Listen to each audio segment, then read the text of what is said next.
So Mickey and Tatiana, I'm Dan. This is Chung. Welcome to our channel. Yeah, we've enjoyed your videos. They're very informative. Well, thank you. Yep. So what country are you in right now?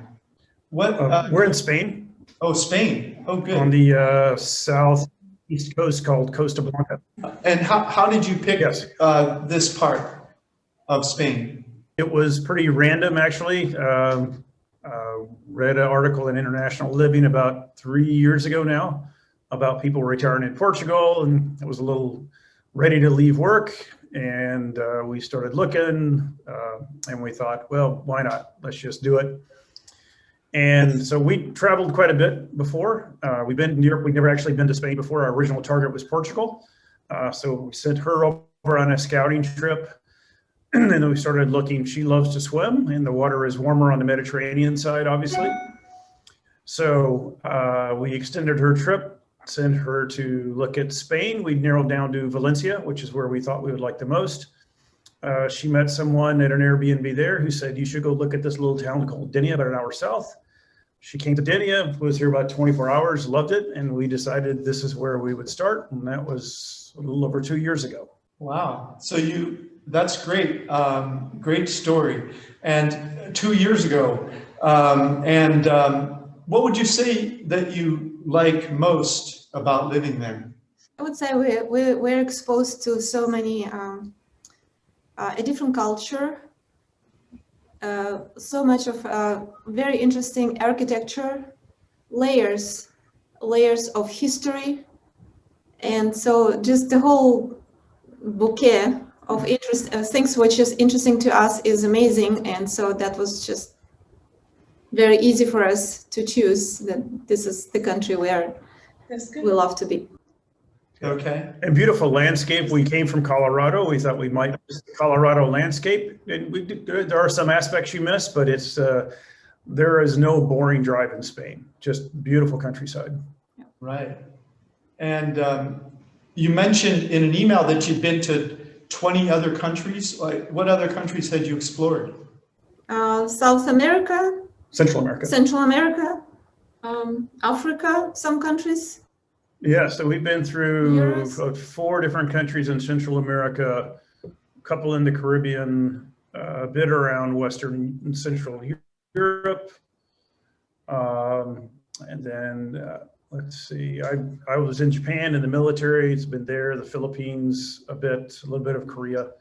She's originally from Ukraine, so obviously there. She's been around a bit of Eastern Europe and Italy before, and as well as a little bit in the Middle East. So between the two of us, we've seen quite a few places, and then we've done a lot of travel. Traveling is our favorite thing to do. So we've done a lot of traveling since we've been together for the last almost 20 years. Wow, that's great. So I love the Ukraine. Also, what part of the Ukraine are you from, Tatiana? Oh, Kyiv, okay. Yeah. the capital. Yeah. I'm a big fan of Lviv. Have you had a chance to be to Lviv? Yes. Yeah, we've been there together. It's a beautiful place. Yeah, it's charming. Ukraine's a lovely place. So I know people are going to be curious about since you're each born in a different country, they'll be curious how the two of you met. Can I ask that? Yes. Yeah, a little thing called the internet. Back 19 years ago. Wow. So yeah, we did classic online thing. We wrote back and forth and emailed or talked for a year and a half. Finally decided to meet each other. Did that a couple of times. And went for it. And still here, going strong. That's great. Yeah. And so did you first go back to Ukraine to meet her, or how did you first? I went there. Yes, I went there first, and she came to the U.S. Okay. And then we also took a trip to the neutral country, which was Egypt. Yeah, so we've been traveling from the beginning. Our first big date was go off to Egypt for a week. So. Oh, nice. Wow, that's great. Another thing people are always curious about is you've been there a few years. What kind of visa do you get, and what's the hassle of going through the motions to get that? Non-lucrative visa. Non-lucrative visa. That's just the easiest visa you can get. Or I would say 100% you'll get approval for it. Well, if you have supportive documents and money. Yeah, so non-lucrative, it's basically you're not supposed to be working at all now. It used to be that it was okay to do like a remote working job. Because like I still do just a little bit of consulting work for my last company. She still has a business that she's just maintaining existing customers. Nowadays, they're not even approving it for that. So you need to have the funds to show that you can support yourself for the duration of the visa, which initially is 1 year and then 2. So they have certain standards for here's how many euros we say you have to have. You have to prove you have that. You go through the standard thing of background checks, the application, all those kind of things. We did all of it ourselves. The process wasn't horrible, I don't think, but then I went through the immigration process with her and did all that myself. So I've already been exposed to the US system. So compared to that, this was relatively easy. And then we did the renewal ourselves here. We've done the first renewal, which was for 2 years. You can do it for 2 more years after that. And then at 5 years, you get a permanent residency. So that's probably a very common way, particularly for Americans to come over here, because obviously folks from the EU doesn't matter. But the UK citizens now have to also go through the non-lucrative process. Right. Because getting a permission to work here is very difficult. Yeah, so what are some of the fun things that you like to do there? And I know there's pre and post COVID. And so give us an idea, like what do you like to do for fun? Well, there's so many things you can do. It's amazing. You know, if you love travel, I mean, if you love nature, this is endless, seriously. So along the coast, so there are, you know, beautiful beaches, cliffs, inside it's just like endless fields, endless mountains. You know, like, you know, if you like city life, like where we live, we are like living really close to Valencia and Alicante. And so Valencia has like also endless entertainment. Just gorgeous architecture, everything. Yeah. So it depends on the, you know, what people interested.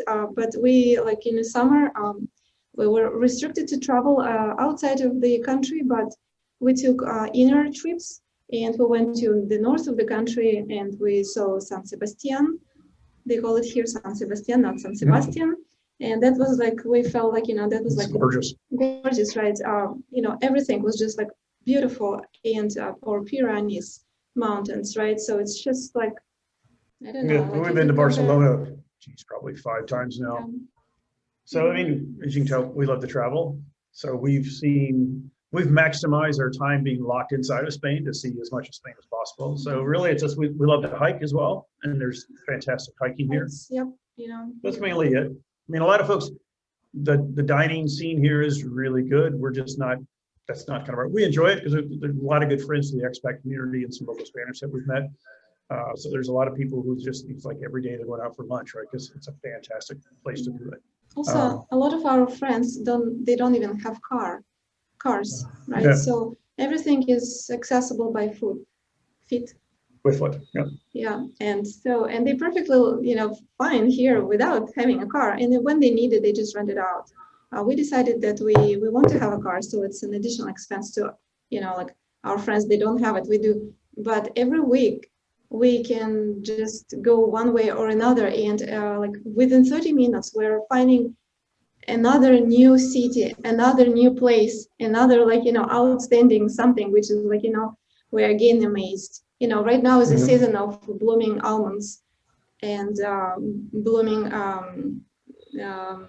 orange trees. So it's just gorgeous. It's gorgeous. It's the aroma is unbelievable. So you look like, you know, you're like walking like in a fairy tale land. So it's one nice thing about Spain is, like, for the first year we just rented a car about once a month, but there's a good public transportation system here. You can take a bus to anywhere you want to go. Unfortunately, we don't have like a direct train connection in Denia. But if you're in Denia or I mean Valencia, any of the mid-sized cities all have train connections. You can get anywhere easily. So you can catch a bus from here to the airport wherever you want to go. As I'm sure you know, Europe is super cheap for flights. Yeah. Unless you want to kind of get out and do a lot of exploring like we do, you don't necessarily need to buy a vehicle.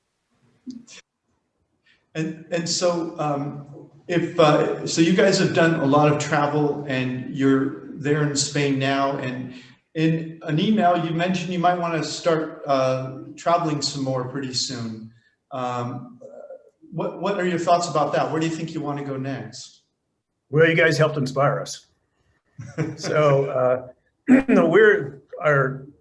currently what we're throwing around is obviously depends on travel restrictions, but potentially next January or so, kicking off into starting in Southeast Asia. So going back to your hometown, Sean, and going around all of Vietnam, Cambodia, Laos, Thailand, Malaysia, Philippines, who knows? So we're not sure yet if we want to do it on we're just going to go for 2 or 3 months, or if we're going to do this, we're just going to go and call it now slow traveling, right? Yeah. So spend several weeks to a month in every place, because we'd like to see all of Asia. We have not been to South America yet, so we'd like to do a big trip down there. Obviously, Australia, New Zealand, that's quite a trip. So I don't know, we're serious about it, but it's a matter of we don't know what we'll be able to do at that time. Right? As we all know, life has become quite unpredictable. I know you guys have been. I enjoyed your last video about kind of why you're still traveling, but also what you're dealing with when it comes to the travel restrictions right now. Yeah. Unfortunately, Mexico is a nice, huge country. It has a lot to see, but still, it's clearly a challenge. But also consideration is your family members. Yeah. And so. Yeah, we have to plan to say go through this area, but then also rotate back to the U.S. and to the Ukraine to visit family throughout the year. Yeah. Yeah. I also do we have home? Do we just abandon everything? Yeah, I appreciated some of your thoughts. I think it was on the video of on your birthday. We just kind of sat down and talked about even almost kind of the emotional side of full-time traveling and what it's like and what your life's been like. So it's really good because that's something that everybody talks about, the cost and the places to see it and where to stay and all this kind of stuff. But nobody talks much about how does this impact just your feeling about life as you kind of no longer have an anchor. You just kind of set sail for the world and, go where the wind takes you for a year, 2 years, 3 years. So I appreciate you your honest thoughts on that. Yeah, I think in some ways the coronavirus has sort of brought some of the issues to the front because you always had the issue of whether you're going to fly home once a year or twice a year or once every other year. And now in some respects, a lot of countries are closed, so you can't. So now you're doing Zoom calls and Zoom calls you could do all the time if you wanted to. So now you have this whole decision you have to make. Do you communicate with family more on Zoom calls and see them less often, or do you meet in different places? The whole world's being reinvented in many respects. But you mentioned this idea of you guys being slow travelers. People always are curious about that part of me. So do you have a home base somewhere like you think of as home? You're both from different countries. You were in Colorado. Do you have an empty bed somewhere in the world waiting for you, or how did you deal with that? No, we actually we are at the point of making that decision because we do have a bed and we brought our mattress here. Okay. So this was going to be our home, and now. No, but we sold our house back in Colorado. We still had a condo near DC. We just sold that this last summer because we decided, okay, we're not going back, at least not in any foreseeable future. So we have cut all physical ties with the U.S. She still has a place in Ukraine and where her mom lives in. So that potentially is, we've talked about doing this thing of we have kind of a 3-4 month rotation in different areas of the world. Because there's also, where do you want to have tax residency? Do you want to have tax residency? I mean, U.S. you're never getting away from. So there's those considerations. So there's a lot to sort out, but we don't. We are anticipating going a couple of years without a place that we would call home. But we know that eventually we want to have some kind of roots or at least a base somewhere. I always like to ask at the end, though, are you happy? Every day, I'm saying to Mickey, to the universe that I am the happiest person in the world. Oh, seriously, that's nice. Seriously, I just met. I wouldn't even dream about it. I'm so close to the nature. I'm so close to the water. I feel like I'm part of it. It's just amazing. Yeah, and I think the good thing is, we talked about before we moved here, it's like you're going to move, moving to places that have kind of an expat community, you find a lot of like-minded people, right? People who are willing to leave their home because they want a different life. And so we found that here. So it's very easy to make friends, and it's also helped to open our mind to what else can we do, right? I mean, I don't think 2 years ago we would have thought of this thing of potentially doing this slow traveling thing and traveling full time for a while, right? But now we're like, well, this is great, but man, there's a lot of the world to see. We can afford it now. And it's like, why not while we're still extremely healthy?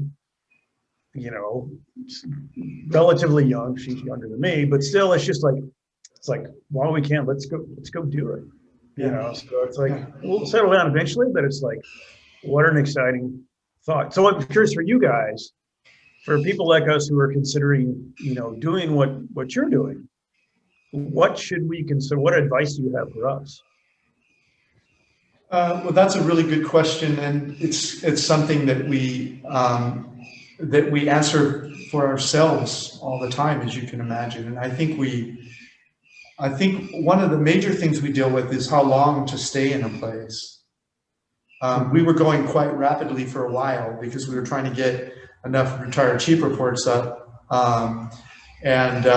So that time period's over, and now we try to spend at least a month in each place. But we talk all the time about what's the ideal amount of time to spend in each place. Mm-hmm. So I'm not sure we know the answer to that yet, but it's definitely more. Yeah. More than we have been. So I would say, but be willing to leave if you don't like a place. So it's kind of about flexibility. You have an idea of what life is, and then you go out there and live it, and just be willing to be dynamic about it. And when you really like a place, stay a little longer. And when you want to move on, move on. And it sounds like you're in that sweet spot where you have that choice, which is nice.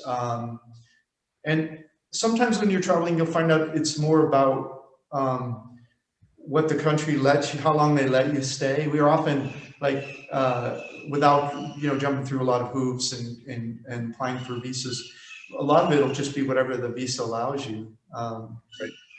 And so did you find your home? Do you have that place with the bed? Yeah. Do we have one, you mean? No. Have you guys found a place where you would say, oh, this is where we would like to maybe spend the rest of our life someday, or at least a large part of it as a base or something? Now that's an open question. I think I've dealt with that question for 13 years. And I think the answer is right now it's no. The world is such a fascinating place, and you'll find that when you're out in the world, you'll meet other people and you'll talk to them about other places, and you'll watch videos and you'll become fascinated about places, and you'll find out you have an itch cycle where you really get to know a place well. It might be a month or 2 or 3, and where you feel like you know it and you're ready to move on. And if you have that kind of spirit, and you have other places you want to see, you'll be drawn to other places. So I think the beauty of slow travel is the world is your oyster, and you have all the opportunity to see it all. And that could also be maybe a negative. The idea that the world is your oyster sort of means maybe nowhere is home, and that can be the struggle with that is when you leave home, because you have your family and your friends are somewhere, and that's probably the biggest draw, or the thing you miss the most. So it'll have more to do with whether or not you adapt well to online communications, or whether you have them come visit you, or how often you can get home will have a lot to do with it too. Right. But I don't know. What are your thoughts, Chen? Any thoughts about You know? Stay in a place? Yeah. No. Even how much I love the place, after a month I feel like, oh my God, enough, we need to move another place. So it's in both of your blood now to just keep moving. I think so. Yeah, that's great. Because it's such a, I don't know, it's like food, you know. Once you start tasting the foods of the world, you don't really want to stop. You want to go out and try them all, you know? That's true. When you start it, it's very hard to stop. And the art around the world, and the architecture and museums and the music, and the world is an amazing place. I think, and it's also evolving. So, you know, when a place you were 10 years ago is a different place. Yeah. And so I don't know. I think the joy is in eating all the fruits of the world. That's awesome. A lot of people come to our channel because they're doing research about cost of living in different parts of the world. Would it be okay if I ask you some questions about like what the cost of living is there in Denia, Spain? Yeah, absolutely. What kind of rent are you paying, and what are you getting for that? Like a 1-bedroom and that kind of thing? Yeah, like we're spending more than we planned initially, but we've luckily got a fantastic, we're on the lower floor of a pretty good sized house right on the beachfront. We pay 1,100 euros per month, but it's big. It's probably what, 120 or so square meters. So probably 1,700 square feet US. Okay. 3 bedrooms, really large kitchen, which is unusual for here. Nice front yard, which you don't have any yards here, and literally across a little dirt road from the beach. So we just got very fortunate on our timing that this was coming available right when, literally about 2 weeks before we got here. Yeah. And so you're on the beach. Wow, that's great. Yeah, and summers are pretty spectacular. Well, we have priorities, right? So we were choosing because obviously there are many choices inside of the land and very cheap, more affordable. But my mother is 83 years old. She loves to swim, and I have like so many family members who get very excited that we moved to this part of the world. And so prior COVID, we had like full house of visitors, relatives, friends from everywhere. And so we kind of like, we knew what we wanted and we understand the priorities, but we also wanted to be close to the city and city life. So it's not just, you know, dead during the winter time and busy during the summertime. So it's pretty much all year round, you know, here's a vibrant life, and there's a lot of things going on here. Okay. And so makes very interesting. And, it's a good life. There's a large expat community here as well. Yeah. Which helps. Do you happen to know if somebody wanted to rent maybe a 1-bedroom and was more, you know, they didn't have as big a budget? Do you happen to know like and not on the ocean, but maybe a few blocks back, or maybe even?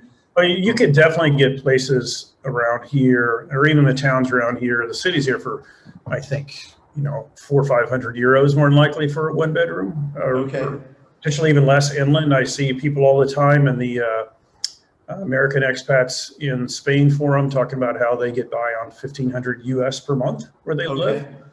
So, I mean, we're frugal but comfortable. But clearly, you can get by on a lot less if you need to here. Right. It's just, you know, it's location. So even behind our house, so there is a multi-story buildings, and so we know that they rent for like $500-600. Yeah, $600 for a 2-bedroom. So 2-bedroom. And it's also, you know, half a block from the beach. Yeah. It also depends, right? So because the season here is usually summertime, the more pleasant time to live. And so if person doesn't live here a whole year, so it's much harder for them to rent for a shorter period of time, and it will be, you know, quite, you know, higher. It's not going to be like this. So the prices were just mentioned, it's if you rent for a full year. So you have to be committed. And so. Yeah. So how about some of the other things? Like, what do you pay for electricity, water, internet, gas? Electricity is a little painful because, as you'll read everywhere, Spanish houses are not, at least along the coast, are not built with much insulation, if any. And because we're right on the water, there's also a constant breeze, so it's cold. So winter, our bills can be pretty painful. I would say the winter average is probably 250 to 300 euros, right? Summer is about 100. But it takes a lot to keep the house warm, you know, and we choose to pay a little more instead of being cold inside the house, and you still get cold inside the house. But obviously, if you have a smaller place apartment, it's going to be significantly less. I mean, this is a big house to heat, and it's in the worst location possible for heat. And it's also first floor, so it's very humid here, and it's for first floor, so they don't have even basement base here, or like foundation, right? So you're just kind of sitting on the cold floor. So, yeah. But there are people I see regularly who, you know, they say they'll pay 60, 80 euros, you know, even in the winter for heat, for electricity. So if you've got a smaller place and a floor where you get some sun, it can be pretty reasonable. Yeah. Okay. Yeah, that's nice. You're given a range. I appreciate that. That's helpful. Absolutely. Yeah. Oh, a lot of our friends who live on the second, third, fourth floor, they don't even use heaters. They don't. If you get sun, we just don't get much sun because of our location, which is fantastic in the summer, but in the winter, it's a little chilly. Yeah. Okay.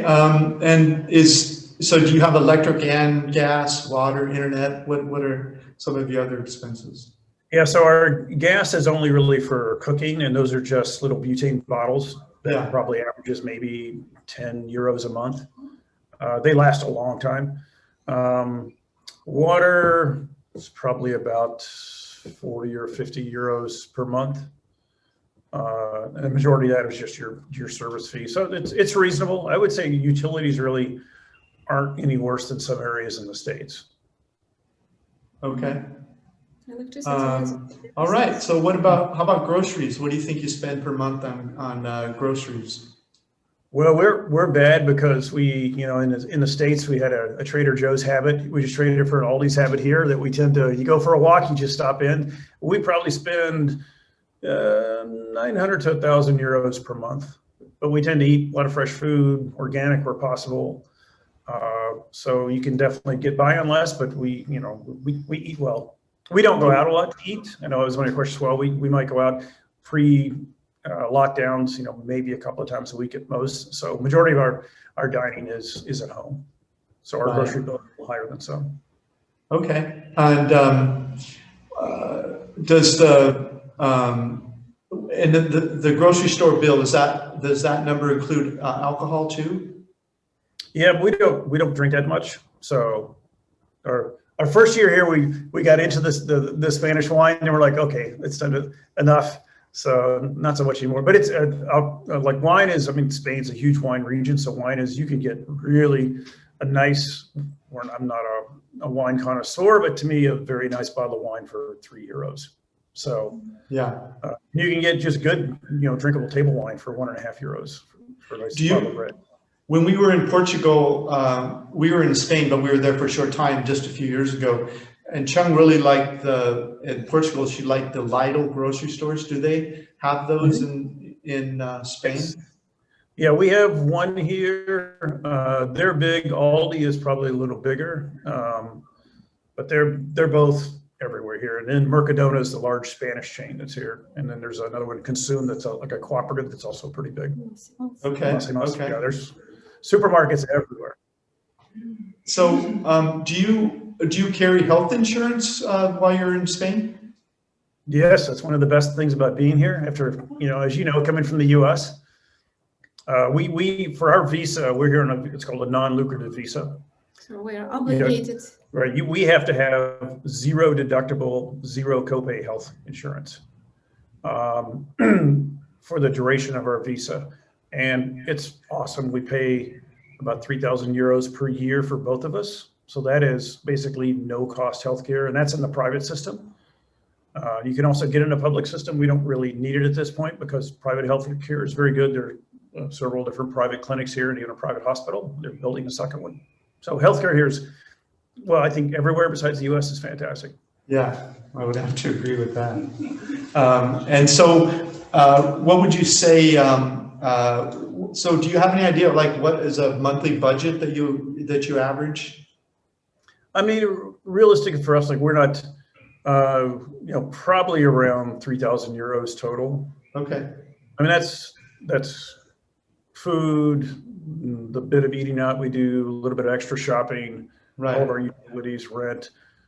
Before the pandemic, you know, we also did a fair amount of traveling around Spain as well as regular trips back home. But obviously, that's we're saving money right now because we're not going much of anywhere except for just locally exploring. And so it sounds like you're looking at a range based on other people, or they start around, did you say 1,500 up to 3,000? Yeah, I definitely see people talking about getting by on, you know, 1,500 US based on their Social Security, you know, perfectly fine. I'm assuming they're not doing a lot of traveling or anything, and they may be just, you know, that's per person, but you can definitely get by on not a lot of money in Spain. Again, it's largely based on the location. It's been a real joy chatting with you two, and hopefully we'll talk again soon. Absolutely. That was great. Really appreciate it. Yeah. Thank you. Thanks so much for your time. Well, it's good. You guys are inspirational. Yeah, well, thank you. Yep. Awesome. All right. You guys enjoy the rest of your time. Yeah, you too. Take care. All right. Bye-bye. Thanks for listening. This is Dan of Vagabond Awake. Again, the YouTube channel for Vagabond Buddha. Please like, comment, or subscribe. And we have retired cheap reports all over the world. And come check out our membership. Thanks for watching my video. Have a great day. Click the link in the notes below this YouTube video to get a copy of all the resources described in this video and a free copy of my ebook, How I Fired My Boss and Traveled the World. And while you're there, check out our 80 retired cheap reports and the course that teaches you how to make money as you travel the world.